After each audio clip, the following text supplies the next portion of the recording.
being involved in the entertainment industry, meeting celebrities isn't really that much of a big deal. And just like a doctor can desensitise themselves, it works the same way. But we all have people who have influenced us and that we would take a greater interest in than others. Mine was Eminem. People seem surprised sometimes as his followers, or stans as they describe themselves, adopted after the iconic song of the same name depicting a deranged, obsessed fan, are often stereotyped, and I don't really fit in. I met him 18 years ago and I've been asked many times about it and the obscure way it happened. The first time I heard Eminem, I was lying in bed with a migraine, a regular occurrence. My husband at the time loved to play loud music and it drove me insane.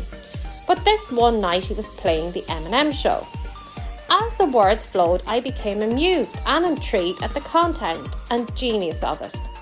Primarily a publicist that has dipped in and out of other areas of the entertainment business, I had to marvel at Eminem's ability to play the media and to propel himself to being one of the biggest stars in the world.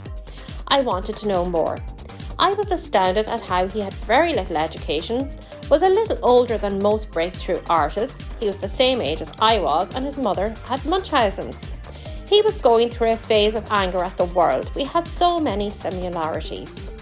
Although some lyrics were extreme, I got him because I was also angry at the world and felt like spewing that anger anywhere I could. I became a big fan and I attribute finding the sense of self-belief I lacked down to the inspiration I derived from him. When I heard he was coming to Ireland to do a concert, I had to go. Tickets were sold out, but working in a radio station had advantages. If you've never been backstage at a concert or a TV show, you might think getting backstage by working there or with a press pass, you would be guaranteed to have access to the stars. This really isn't the case. It's always very busy, lots of people running around, and usually the stars are not in the thick of it. They have a private area. They don't appear until they go on and leave immediately after. Even if you are quite close to them, they can be distant. Remember, they have done this 1,000 times, and while you want to say or ask something that's important to you, they have heard it so many times.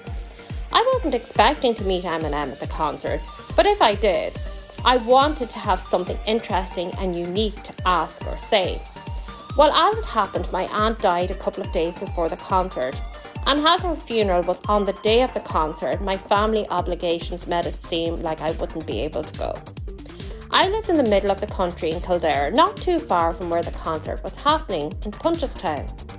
The nearest petrol station to me was 15 minutes away, so before I headed into Dublin for the funeral, I rushed out to fill my car. I was always late for everything back then. Had my blonde hair curled and my makeup on, but I was still in my pyjamas and dressing gown. I drove a maroon Kia Mentor and pimped it out with neon and a big sound system. As always, rap music was blaring out of the speakers.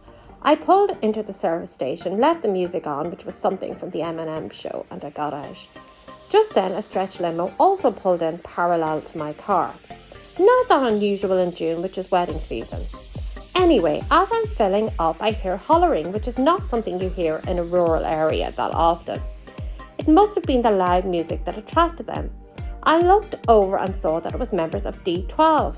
I was mortified, and even more so when I saw a small white guy peeking out whom I knew was Marshall. I don't know what he said as it was drowned out by the others, but he was laughing. One of them asked whether I was going to the concert, to which I replied in the affirmative. I was caught on the hop and wish I'd said something clever, but I rushed in, threw the money at the cashier and drove off. It's something though I won't forget. People say when you meet a legend, there's just something about them. And that's definitely how it felt for me. He just had this aura about him that I haven't felt from anyone else since. But then he is a legend.